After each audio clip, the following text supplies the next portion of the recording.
This is the Lone Crater YouTube. We hope this video helps. In this video, I will show how to make stock cubes. We'll start by gathering our core ingredients. You'll need a good mix of fresh vegetables like carrots, celery, and onions, along with your choice of protein, perhaps some chicken bones or beef scraps.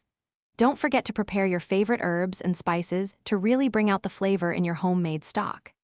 This initial step sets the foundation for a rich and delicious base. Once your ingredients are ready, combine everything in a large pot. Cover it completely with water, then bring it to a gentle boil.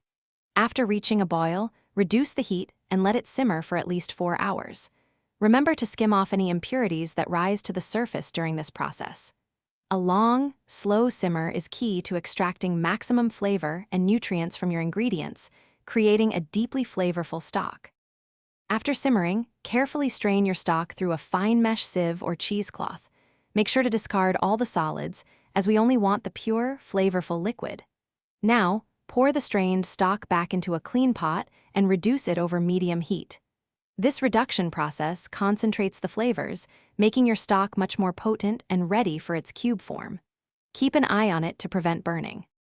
Finally, once your stock has reduced and cooled slightly, it's time to turn it into convenient cubes.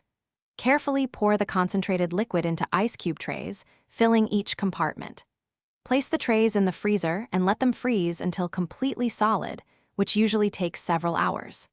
Once frozen, pop the cubes out and store them in an airtight container in your freezer for easy use whenever you need a burst of flavor.